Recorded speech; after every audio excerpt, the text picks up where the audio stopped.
นี่คือสวนมันทบ้านม่วงคำตำบลนาตาลเลย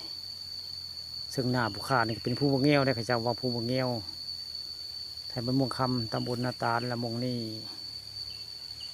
ตายลงไปพุ่นเป็นหน้าโซ่ได้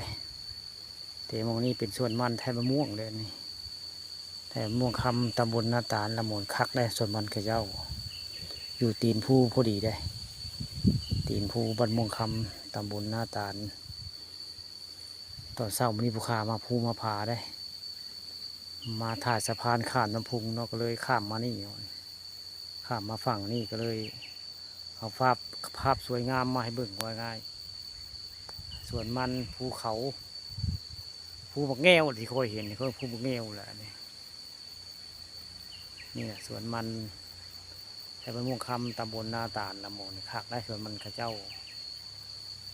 สวนมันไทยบ้านม่วงคำตำบลนาตาลที่ทัดสวยงามได้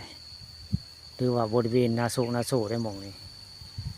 ตอนเช้ามื่อนี้ผู้ค้าเอาความสวยงามภูเขานาทะม่วงคำล่ะเอามาให้เบิ่งนี่แหละเรื่องจริงผ่านจอเรื่องภูเขาที่ทัดสวยงามมองนี่เดี๋ยวเบิ่งนะอันส่วนมันอยู่ตีนเขาได้ส่วนมันเขาเจ้าอยู่ตีนเขาพอดีได้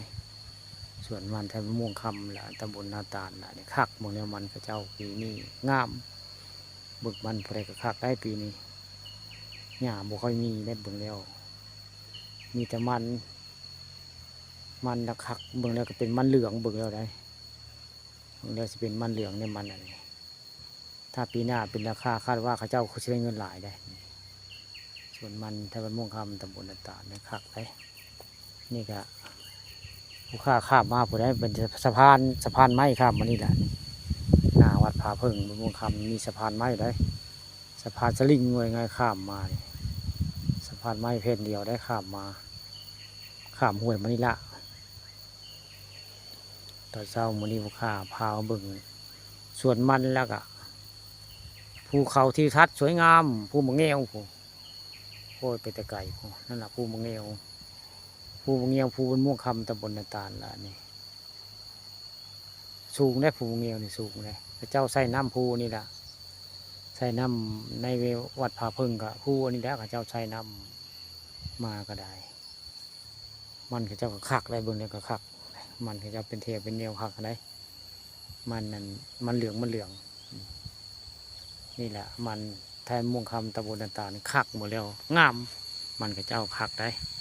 เดี๋ยวไปทิวทัศน์สวยงาม